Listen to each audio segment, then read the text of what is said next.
Ya, pemirsa, menarik saya kira pokok-pokok pikiran atau referensi yang sudah dituangkan tadi oleh Ustadz Ilham Hamid maupun Bung Kasri.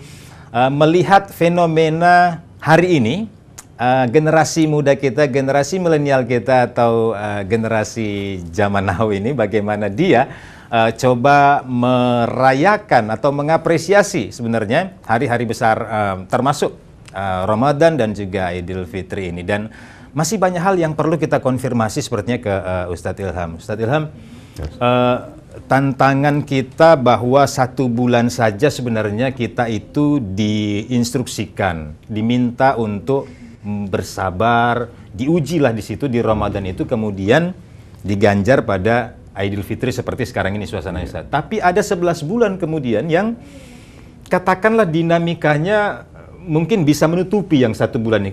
Ya, khilaf manusia biasa itu kan seperti itu, Ustaz, ya. 1 bulan taat tapi 11 bulan bisa lepas-lepas. Nah, kalau kita sudah melewati Ramadan kemarin, Idul Fitri hari ini, kira-kira strategi yang paling tepat untuk kemudian menjalani 11 bulan ke depan supaya kita tetap dalam katakanlah suasana itu tadi, nuansa Ramadan itu. Ya. Bagusnya seperti apa, Ustaz? Ya, baik. Satu ketika Rasulullah kembali dari sebuah peperangan yang besar, Rasulullah kemudian berkata bahwa kita ini baru saja kembali dari perang yang kecil menuju perang yang besar.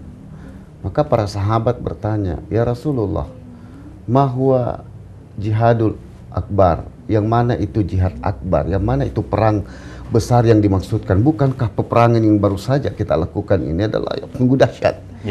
Rasulullah mengatakan, al-jihadul akbar itu huwa bin nafs.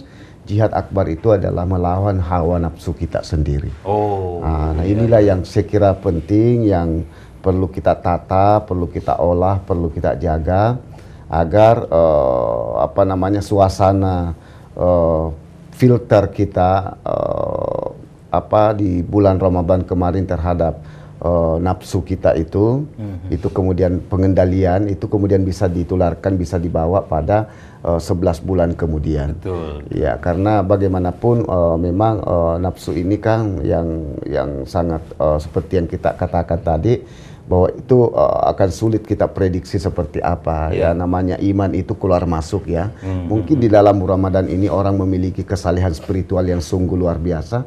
Begitu selesai Ramadan, selesai juga ke masjidnya, selesai juga tarawihnya, selesai juga ngajinya, selesai juga berbuat baiknya.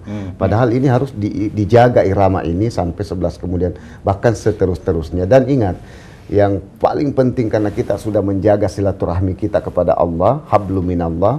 Nah, yang selalu kita harus jaga ini, apalagi dalam konteks hari ini, kita memang agak longgar silaturahim disebabkan oleh faktor media komunikasi yang membuat jarak yang dulu jauh, ya tidak lagi kita berkunjung-kunjung itu untuk bersilaturahmi kepada keluarga karena dibilang ada di media sosial. Ya, tidak perlu lagi kita pergi bersiara begitu ya.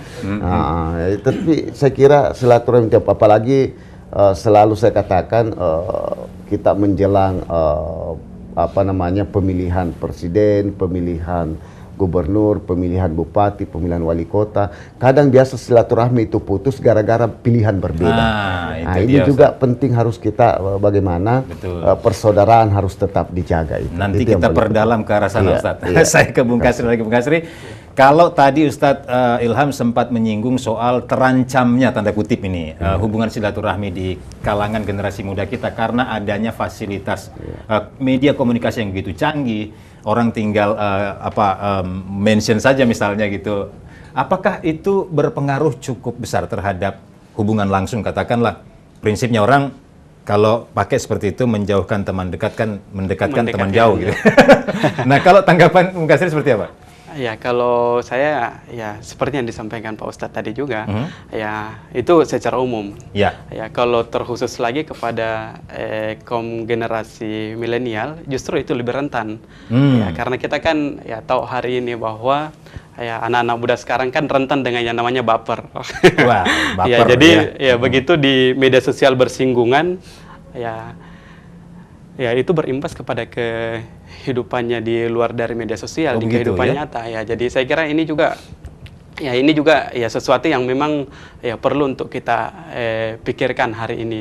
Ya, jadi kehadiran media sosial ini ya memang di satu sisi sangat-sangat positif karena menyambungkan itu, tapi ya di sisi lain imbasnya di situ ya perpecahan-perpecahan yang berawal dari media sosial ya akhirnya terbawa ya keluar ke ya alam nyata. Banyak hal yang lahir dari media sosial, tapi banyak hal perpecahan juga yang berawal dari media sosial. Gitu ya. Jadi media sosial itu sebenarnya membuat orang lebih rajin berkomunikasi sebenarnya ya. Bahkan dia dengan kelompok lain bisa jadi akan berkomunikasi yang sebelumnya tidak kenal begitu. Ya, apalagi sekarang ini ya, dengan ini kan ada ya kalau kita kan di Pustaka dan Informasi ini kan ada juga ya, literasi media. Oh ya. Ya, dan ya termasuk literasi media sosial. Ya, kita melihat ya di kalangan ya kaum milenial sekarang itu yang sedikit mengkhawatirkan karena ya rendahnya tingkat literasi itu berimbas pada tingginya minat komentar di kalangan generasi muda. Oh begitu. Ya, jadi ya kita ini ya sangat rentan dengan ya hal-hal yang reaktif.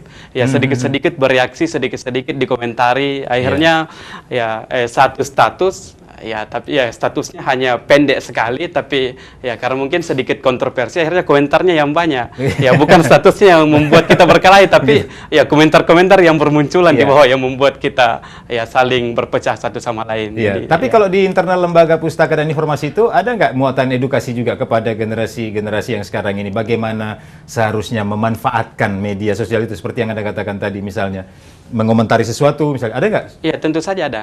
Ya, jadi kita memang ada panduan ya bagaimana adab bermedia sosial. Oh ya. Jadi adab bermedia sosial itu ya kita mengedepankan tabayun. Memang ada panduannya itu, tapi intinya itu bagaimana kita mengedepankan ya budaya tabayun, ya kemudian bagaimana kita mengedepankan itu ya literasi bahwa ya berkomentar itu ya tidak sekadar berkomentar ya, tapi kemudian ya komentar kita ya itu menentukan bobot kita. Misalnya kalau ada yang komentarnya keliru disanksi nanti keluar grup gitu.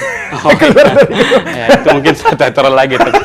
Itu sanksinya. Ya bisa itu sanksi juga. Jadi ya kalau misalnya dalam ya kita ada media sosial, ya misalnya dalam media sosial itu ada ya salah media sosial WhatsApp misalnya ada salah satu peserta grup yang ya melakukan ya pelanggaran dari kesepakatan-kesepakatan yang sudah kita ya sepakati sebelumnya ya mungkin ketika pertama dia membuat sesuatu yang melanggar ya melanggar etika ya dalam tanda kutip internal grup itu ya kita kasih peringatan. Ada peringatannya. Ya pelanggaran kedua ya peringatan keras, pelanggaran ketiga ya dikeluarkan dari grup. Baik, kita tahan dulu, nanti kita teruskan. Pemirsa, kita masih lanjutkan tayangan istimewa kita di Idul Fitri 1439 Hijriah ini setelah kita jeda dulu beberapa saat.